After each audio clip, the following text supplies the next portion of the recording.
Muy buenas noches. Quien les habla es el Padre Miguel Martínez. Vamos a una clase más de, de nuestras lecciones sobre la Lección Divina. Y en esta oportunidad vamos a seguir conversando acerca del uso de la catena áurea como instrumento auxiliar para la Lección Divina, para que podamos aprovecharla bien. La catena áurea, esta selección de comentarios de los padres de la Iglesia a los textos de la Escritura realizada por Santo Tomás de Aquino, ¿sí? Bien, entonces, el texto que hoy vamos a revisar o que no vamos a meditar, no digo meditar porque todavía no llegamos a la meditación, estamos semana tras semana. Lo que estoy haciendo es enseñarles a hacer la lectura, ¿sí? Hacer la lectura. Como dije al principio, un defecto muy común es pasar de la lectura, o sea, uno lee sin detenerse en los detalles y pasa directamente a la meditación. Y yo no puedo saber qué me dice Dios a mí si yo no sé qué dice Dios propiamente, primeramente.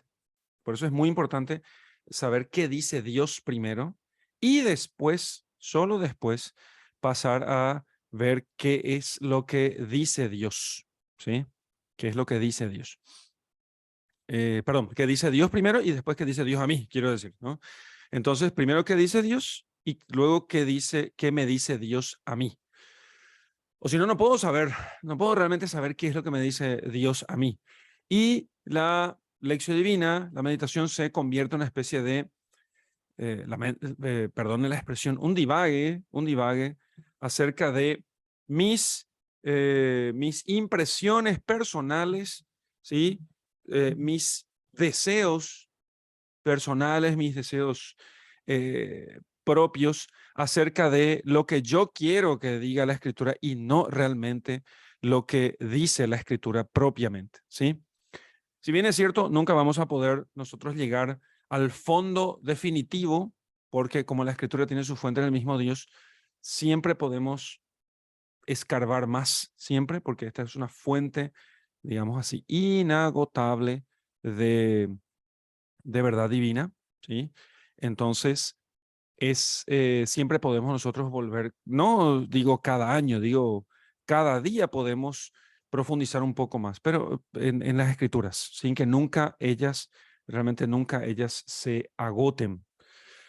Em, entonces, el texto que he anunciado que veríamos hoy es el texto de Lucas capítulo 13, versículos 18 al 21, ¿sí? Parábola del grano de mostaza y de la levadura. Estoy seleccionando algunas parábolas, las que tienen más símbolos, son las más fáciles de poder leer, y después vamos a ir viendo, estos son parábolas, también se puede hacer lo mismo con hechos, ¿sí? Con eventos, el bautismo de Jesús, milagros como la multiplicación de los panes o las bodas de Caná, etcétera. Bueno, entonces se puede hacer exactamente lo mismo que estamos haciendo con las parábolas, lo podemos hacer nosotros con hechos, ¿sí? Con milagros, con hechos milagrosos y también con eventos o con conversaciones que tuvo nuestro Señor Jesucristo con ciertas personas. Por ejemplo, la conversación que tuvo con Nicodemo acerca del Espíritu. Bueno, también se puede hacer lo mismo, pero empecemos por lo más fácil, ¿sí? Vayamos primero por los arroyitos, como dice Santo Tomás, y luego podamos nosotros lanzarnos a la mar, al extenso mar. Dice el texto de Lucas 13, 18 al 21. Dijo entonces Jesús: ¿a qué es semejante el reino de Dios y con qué podré compararlo? Es semejante a un grano de mostaza que un hombre tomó y fue a sembrar en su huerta. Creció, vino a ser un árbol, y los pájaros del cielo llegaron a anidar en sus ramas. Dijo todavía: ¿con qué podré comparar el reino de Dios? Es semejante a la levadura que una mujer tomó y escondió en 3 medidas de harina, y finalmente todo fermentó. Muy bien. Bueno, antes de ir a la catena áurea, lo primero que vamos a hacer es mirar el texto, a ver qué es lo que podemos sacar de él. Primero, ¿cuántas partes parece que tiene el texto? El texto parece que tiene dos partes, ¿sí? Primero, la parábola del grano de mostaza y luego la parábola de la levadura, ¿sí? Dos partes. Primera parte, grano de mostaza. ¿A qué es semejante el reino de Dios y con qué podré compararlo? Pregunta retórica de nuestro Señor, ¿sí? No es que esté preguntando a la gente que la gente diga a qué puede comparar. Está diciendo que lo que está diciendo él es, bueno, voy a hacer una comparación de semejanza del reino de Dios con algo, ¿sí? Para que entonces podamos entenderlo gracias a esta semejanza. Esto se llama analogía, se llama esto. Es una analogía. Nuestro Señor lo que está haciendo es hacer una analogía, ¿sí? Una analogía es una comparación donde dos cosas tienen algo parecido y algo distinto, ¿sí? Algo parecido y algo distinto. Entonces dice, es semejante a un grano de mostaza que un hombre tomó y fue a sembrar a su huerta. Creció, vino a ser un árbol y los pájaros del cielo llegaron a anidar en sus ramas. Esa es la primera parte. Un grano de mostaza que un hombre tomó y fue a sembrar en su huerta. Creció, vino a ser un árbol y los pájaros del cielo llegaron a anidar en sus ramas. En esa primera parte dice que el reino de Dios es semejante a un grano de mostaza. ¿Cómo es un grano de mostaza? Pequeño, ¿sí? Es una semilla que un hombre toma, pequeña, y siembra, dice, en su huerta, en su pedazo de tierra. ¿Qué es un huerto? Es un pedazo de tierra. Bueno, huerto tiene dos sentidos. Huerto puede ser un jardín y puede ser también una huerta, como solemos decir en castellano. En castellano usamos el término huerta para decir, para llamar a un lugar donde sembramos hortalizas. ¿Mm? Tomate, cebolla, de uso doméstico. Una huerta es un pedazo de tierra donde yo siembro cosas para el consumo, para la alimentación de la familia. Pero un huerto, recuerden el huerto de los olivos, ¿eh? El huerto de Getsemaní. Entonces, y en latín, hortus es jardín. Jardín. De hecho, hay una expresión de Cicerón muy bonita que dice que ten un jardín en tu biblioteca y nunca te faltará nada. Entonces, un jardín, y usa para nombrar el jardín, usa el término latino hortus. Entonces, un huerto es un jardín. ¿Mm? Así que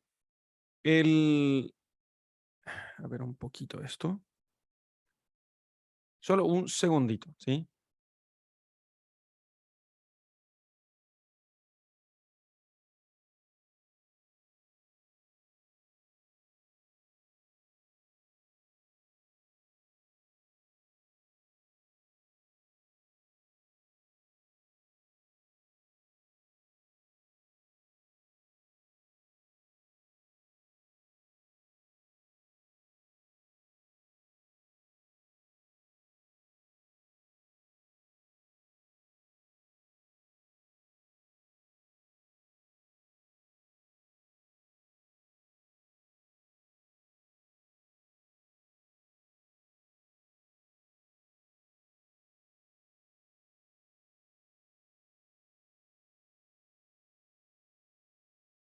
Muy bien, gracias por la paciencia. Entonces sigo. Entonces, huerto es un jardín. Así que puede ser un huerto donde, y este sentido doble que tenemos acerca del el huerto donde tenemos el propio alimento y un jardín, ustedes me dirán, ¿son dos cosas muy distintas? No, no son dos cosas muy distintas. Miren, podemos pensar mucho en ese tema. Lo vamos a dejar aquí guardado, esta idea del huerto, para enseguida, ¿sí? Luego dice, sembró en su huerta, creció, vino a ser un árbol, ¿no? Un árbol grande, ¿sí? Mucho más que una semilla, imagínense una semilla chiquita, y esto pasa a ser después luego pasa a ser entonces un árbol. Y los pájaros del cielo entonces llegaron a anidar en sus ramas. Un momento, lo que pasa es que tengo que atender a mi madre aquí y por eso hay algunas interrupciones.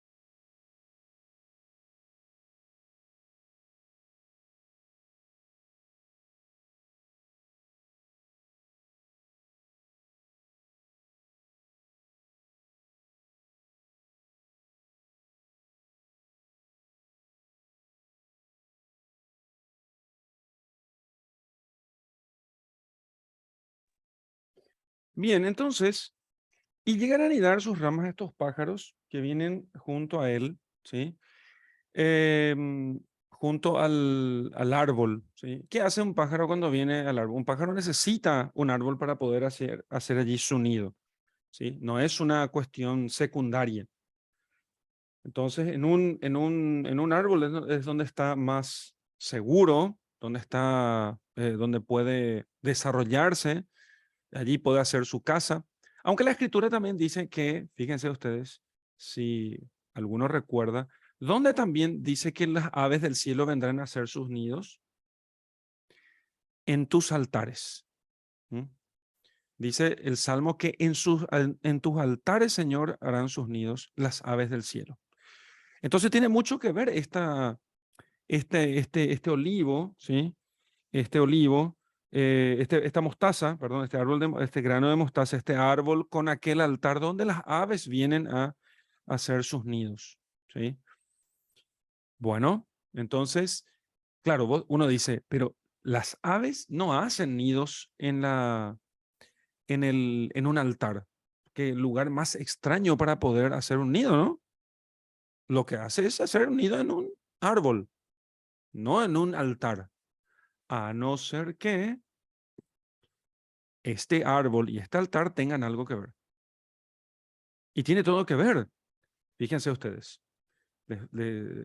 Piensen en este detalle del culto pagano anterior al cristianismo, fuera de la religión mosaica. Porque todas estas cosas que son paganas, no son cosas que nosotros tenemos que hacer, pero sirven para entender la revelación primitiva de dónde viene, ¿sí? Cómo ciertas cosas Dios las ha revelado a Adán y Eva y ha pasado eso de generación en generación a los hombres y nos sirve para entender ciertos detalles. En Latinoamérica, Argentina, Paraguay principalmente, hay una costumbre de hacer pequeños nichos que son una cosa así ultra pagana para Gauchito Gil debajo de los árboles, ¿sí? Está mal eso, por supuesto, ¿no? Pero fíjense, eso no es una cosa novedosa. ¿Por qué los árboles eran tenidos siempre como sagrados? Porque el árbol es una cosa misteriosa, es una cosa chiquita que se convierte en algo grande, tiene vida por sí mismo y entonces los paganos antiguos pensaban que había como duendes allí. De hecho, los griegos pensaban que había una ninfa, como una especie de deidad eh, derivada, o sea, hija de un dios que estaba debajo, que cuidaba cada árbol, cada arroyo, cada río, ¿sí? Entonces, los antiguos pensaban así que había como una especie de duendes, pequeñas divinidades debajo de cada árbol. De hecho, si no me equivoco, San Bonifacio, que es el que corta aquel árbol que después, del cual viene este tema de la tradición del árbol de Navidad. ¿Recuerdan ustedes que había un árbol bajo el cual se ofrecían sacrificios humanos? Y entonces, creo que San Bonifacio, uno de estos santos irlandeses, fue a cortar este árbol. Y entonces, en el tronco cortado, nace un nuevo árbol y entonces ellos A partir de allí, y este árbol que nace es el que se replica, digamos, en el árbol de Navidad, porque Cristo es Cristo crucificado en el árbol de la cruz, en el madero de la cruz, ¿cierto? Y ahí tenemos otra referencia al árbol. No estamos agarrando, todavía no tocamos nada de la catena. Vamos a leerla enseguida. Fíjense, Cristo crucificado en el árbol de la cruz. ¿Mm?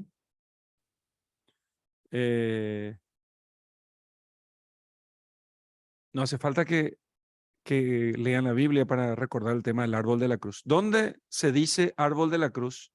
En la liturgia, el Viernes Santo.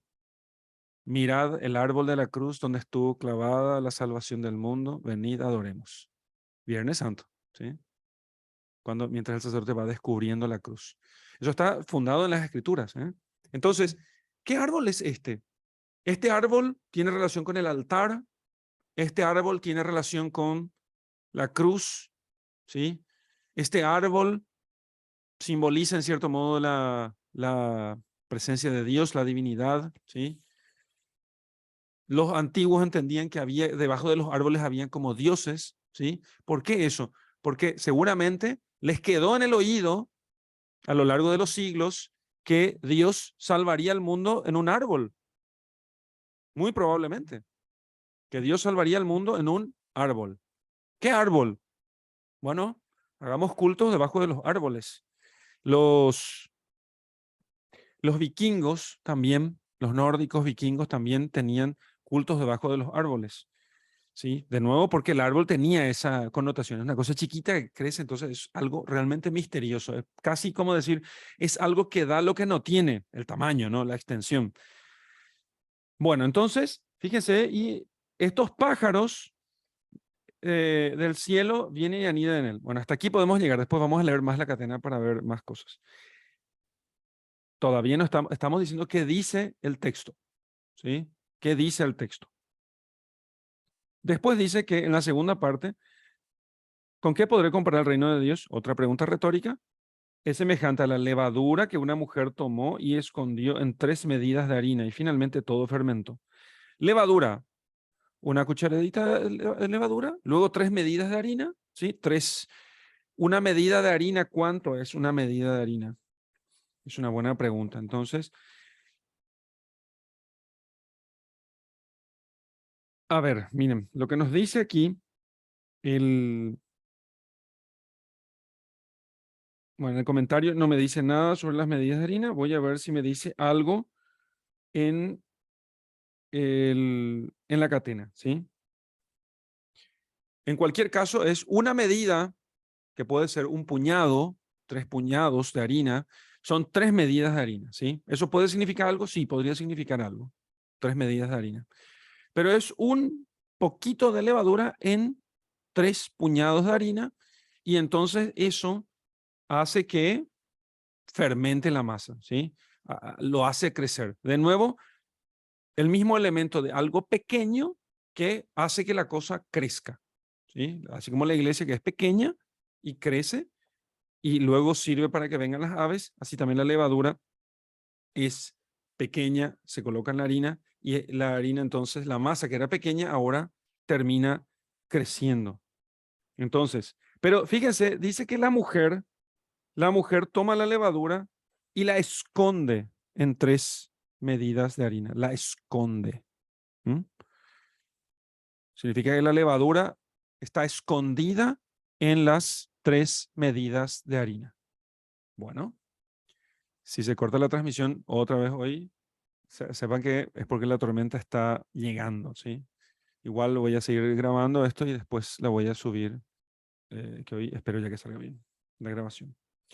Bien, entonces, la esconde y de hecho uno puede pensar, no, eso no tiene mucha importancia porque obvio que la esconde, tiene que mezclarla, pero que Jesús resalte el hecho de que la levadura se esconda en las medidas de harina no es de poca importancia. Nuestro Señor no usa palabras de más. Es Dios, Él elige bien sus palabras. Entonces, dice que la levadura se esconde, se entremezcla, ¿sí? Con el resto de la harina. se confunde con ella. Esta levadura se confunde con el resto de la harina, de tal modo que una vez hecha la mezcla ya no se distingue la levadura de la harina. Todo eso está diciendo el Señor allí. Si no nos damos cuenta de esto, no podemos nunca pasar a la meditación, porque no sabemos qué vamos a meditar, ¿entienden? Vamos a leer ahora la catena a ver si todo lo que dijimos hasta ahora coincide con lo que está aquí y qué más la glosa, los padres de la iglesia y escritores eclesiásticos nos pueden agregar, ¿sí? Muy bien. Entonces, aquí tenemos, primero, la glosa de la escritura. Dice, cuando se avergonzaban los enemigos y se alegraba el pueblo por los milagros que Jesús hacía, da a entender el progreso del evangelio con ciertas parábolas. Fíjense. O sea que la gente se avergonzaban los enemigos y se alegraba el pueblo por los milagros que Jesús hacía. O sea, que Jesús hacía en medio de los pequeños, en medio de los pobres, hacía como que uno dice, bueno, pues en vez de conseguir convencer a los poderosos, a los poderosos, digamos, el sentido de poderosos hoy es muy peyorativo, a los jefes del pueblo. En vez de que Jesús se concentre en los jefes, se concentraba en la gente que parece que no tenía mucha importancia, ¿sí? En vez de predicar al intendente, me voy a predicar al, no sé, el vendedor de helados. Y uno diría, bueno, parece una estrategia poco eficiente, ¿no? Porque sería mejor convencer al intendente y si bien en sí mismo es cierto que es mejor convencer antes al intendente que al heladero, si el intendente no te escucha, pues mándate al heladero, ¿no? Y eso es lo que pasó con Jesucristo. San Ambrosio. Se habla en otro lugar del grano de mostaza comparándolo a la fe. Luego, si el reino de Dios y la fe son semejantes al grano de mostaza, la fe es también el reino de los cielos que se encuentra dentro de nosotros. El grano de mostaza es un ser pequeño y simple, pero si se muele, manifiesta su fuerza. Si se muele, si se, si se pasa por el molino. Y la fe parece sencilla, desde luego, pero si es mortificada por la adversidad, enseguida da a conocer la gracia de su virtud. La fe parece cosa pequeña, pero tiene mucha fuerza cuando se pasa por el molino. Grano de mostaza son los mártires, tenían olor de fe, pero estaba oculta.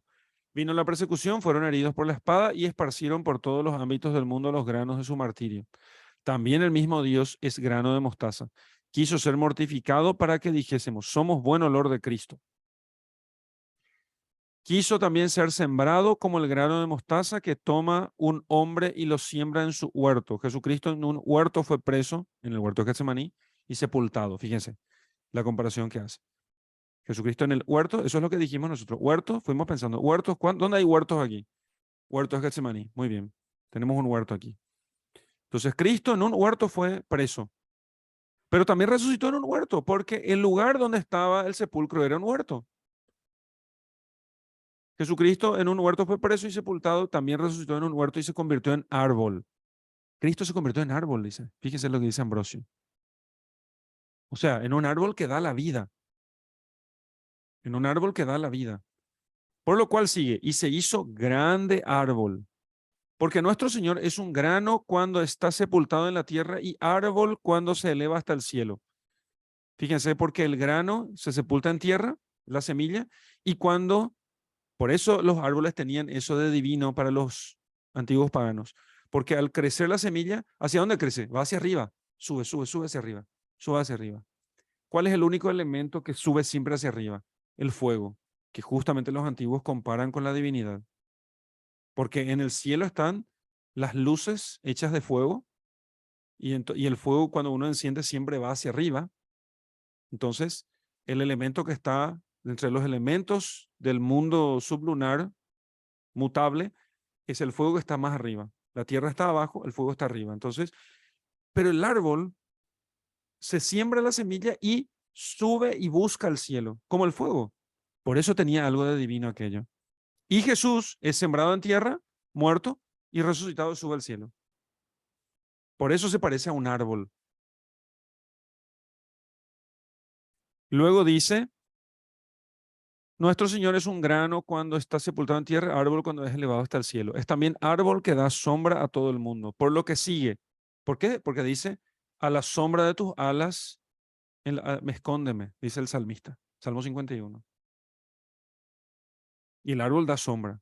Las aves del cielo reposaron en sus ramas. Esto es, las potestades del cielo y todos los que merecieron volar por sus acciones espirituales, o sea, los ángeles buenos, y todos los que merecieron por sus buenas acciones subir hasta el cielo, o sea, los justos, son los que merecen reposar en las ramas de este árbol.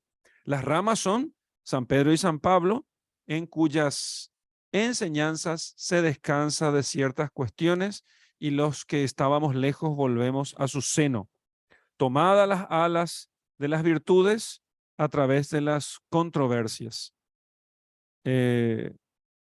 Porque San Pedro y San Pablo, o sea, la iglesia, ha predicado la verdad y entonces el hombre dejó de buscar aquello que estaba buscando entre los antiguos y ahora ya ha encontrado. Por eso se descansa finalmente. Después de volar, porque el vuelo es trabajo, finalmente se descansa en sus alas. Por tanto, siembra a Cristo en tu huerto. Un huerto es un sitio lleno de flores en el cual florezca la gracia de tus obras y se exhale el variado perfume de muchas virtudes. Por tanto, donde está Jesucristo, allí se encuentra el fruto de la semilla. Fíjese este último detalle. Nuestra vida tiene que ser como un huerto por las virtudes practicadas. Allí entonces, sembrado Cristo puede producir su fruto, dice. Porque en un huerto hay muchas flores. Se dan cuenta que San Ambrosio está hablando de huerto como jardín, ¿sí? Como jardín. Muy bien. Siguiente comentario. San Cirilo. O bien, otra posibilidad de comentario, el reino de Dios es el evangelio por el cual conseguimos poder reinar con Cristo. Del mismo modo que la semilla de la mostaza es más pequeña que la de otras plantas y sin embargo crece tanto que sirve de sombra a muchas aves, así la doctrina saludable se encontraba poco extendida al principio, pero después creció extraordinariamente. Bueno, eso ya nos dimos cuenta enseguida. Esa es digamos, una interpretación casi, digamos, inmediata, ¿no? Beda, San Beda el Venerable. El hombre es Cristo y el huerto es su iglesia, que debe ser cultivada por sus doctrinas, cuyo huerto se dice con razón ha recibido el grano de mostaza, la iglesia ha recibido el grano de mostaza, porque las gracias que nos ha concedido con el Padre por su divinidad, las ha recibido con nosotros por la humanidad.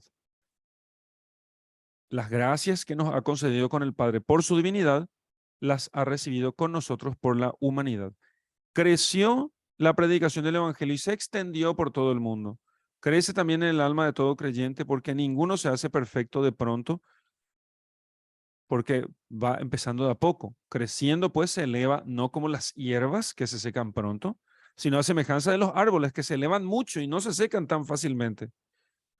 Las ramas de este árbol son sus diferentes dogmas en los que las almas castas forman su nido y descansan subiendo a lo alto con las alas de sus virtudes. Paro aquí. Fíjense ustedes, el crecimiento de la vida cristiana no es un crecimiento rápido, es un crecimiento lento, ¿sí? Pero para que haya un gran crecimiento, tiene que crecer como los árboles, no como la mala hierba, sino como los árboles, lentamente, porque la mala hierba se seca enseguida, ¿sí? Tienen poca raíz, crecen rápido y luego viene el sol y las seca, dice la parábola del sembrador. Entonces, para que sea como un árbol, comienza pequeño y puede llegar a ser un árbol. Esto explica por qué la conversión no es una cuestión rápida de la noche a la mañana. Ay, fulano de tal se fue al retiro y mira cómo ya está otra vez. ¿Sí? Entonces, ¿qué sucede? Tenemos que entender que la vida cristiana exige un desarrollo lento, despacio. Capaz que uno caiga de nuevo, le cueste desarrollar ciertas virtudes. La cosa lleva su tiempo, lleva su esfuerzo. Y un árbol que es frondoso y fuerte al cabo de los años, al principio era una plantita sumamente frágil, que con poca violencia podría quedar rota. Y por eso es necesario que aquellos que inician en la vida espiritual sean cuidados por los que son más fuertes, no puestos a prueba, sino más bien cuidados para que vayan desarrollando de a poco su vida cristiana y no se desanimen, no se rompan.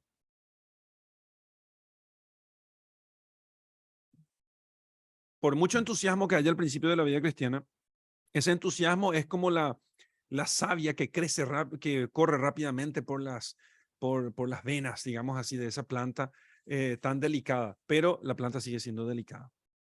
En cambio, en los árboles frondosos y antiguos, la savia parece que corre más lenta, pero el árbol es más firme y difícilmente una tormenta puede hacerle daño. ¿Se dan cuenta de esa comparación? ¿Mm? Entonces, también la iglesia empieza pequeña y Dios, en su misericordia, protegió a la iglesia con milagros y prodigios y con una santidad extraordinaria en sus pastores al principio. Y así durante los primeros siglos. Cuando la iglesia ya quedó fortalecida con los siglos, entonces ya es necesario que la iglesia tiene menos de esas muestras. Esas muestras de digamos, de la providencia de Dios, esas muestras extraordinarias de la providencia de Dios, milagros, prodigios, volverán al final. Al final. Pero digamos es que en los tiempos intermedios entre la primera venida y la segunda, o sea, entre la primera etapa, ¿sí? La iglesia primitiva, digamos, y el final, a veces nos parece que hay pocos milagros y poca santidad comparado con los mártires y con los prodigios de los primeros siglos. Teofilacto. Cada hombre que recibe el grano de mostaza, esto es, la predicación evangélica y la siembra en el huerto de su alma, forma un árbol grande que luego produce ramas. Y las aves del cielo, esto es, los que se sobreponen a las cosas de la tierra, descansan en las ramas, es decir, en sus vastas contemplaciones. Bueno, hasta aquí llego porque me temo que se corte la luz enseguida por el mal tiempo. Entonces, quiero terminar la grabación y quedarme conversando con los alumnos hasta que se corte la luz, ¿no?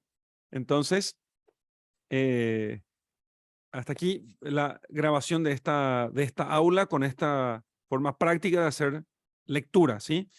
En otros episodios, en otras sesiones, vamos a seguir haciendo práctica con otros textos y les quiero dejar con mi bendición y luego paso a hablar con los alumnos. Si quieres hacerte alumno, por favor, en formacioncatólica.org, dale clic a ser miembro y allí te haces alumno de nuestro sitio web para poder participar en estas aulas en vivo cada semana. Ahora les doy la bendición. El Señor esté con ustedes. La bendición de Dios Todopoderoso, Padre, Hijo y Espíritu Santo, descienda sobre ustedes y permanezca para siempre. Amén. Muchas gracias. Dios les bendiga mucho.